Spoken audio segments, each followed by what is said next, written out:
Bharatiya Janata party ने अपने fire brand नेता कपिल मिश्रा को एक बड़ी जिम्मेदारी देते हुए दिल्ली प्रदेश उपाध्यक्ष नियुक्त किया है।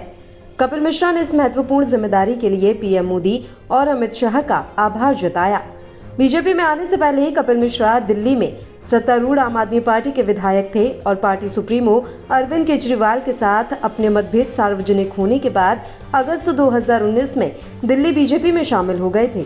कपिल मिश्रा का नाम पूर्वोत्तर दिल्ली दंगों के सिलसिले में भी सामने आया था, जिसमें 2020 में 50 से ज्यादा लोग मारे गए थे और सैकड़ों घायल हुए थे। बीजेपी ने करीब 4 साल के लंबे इंतजार के बाद कपिल मिश्रा को शनिवार को पार्टी की दिल्ली इकाई का उपाध्यक्ष नियुक्त किया है।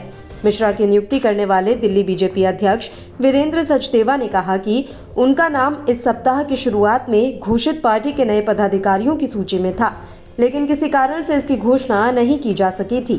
दिल्ली बीजेपी प्रदेश महामंत्री हर्ष मल्होत्रा द्वारा शनिवार को इस संबंध में जारी सर्कुलर में बताया गया है कि भारतीय जनता पार्टी के प्रदेश अध्यक्ष वीरेंद्र सचदेवा के आदेश के अनुसार कपिल मिश्रा को भारतीय जनता पार्टी दिल्ली प्रदेश का उपाध्यक्ष नियुक्त किया गया है। यह नियुक्ति तत्काल प्रभाव से लागू होगी।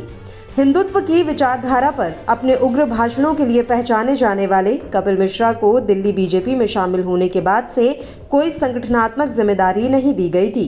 उन्होंने 2020 के दिल्ली विधानसभा चुनाव में मॉडल टाउन विधानसभा सीट से बीजेपी के टिकट पर चुनाव लड़ा था, लेकिन आम आदमी पार्टी के अखिलेश पति त्रिपाठी से हार गए थे।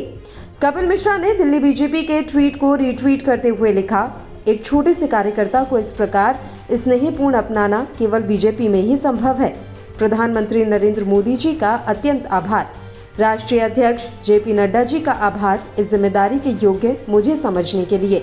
गृह मंत्री अमित शाह जी का आभार, जिनके मार्गदर्शन में दिल्ली बड़े परिवर्तन की ओर बढ़ रही है।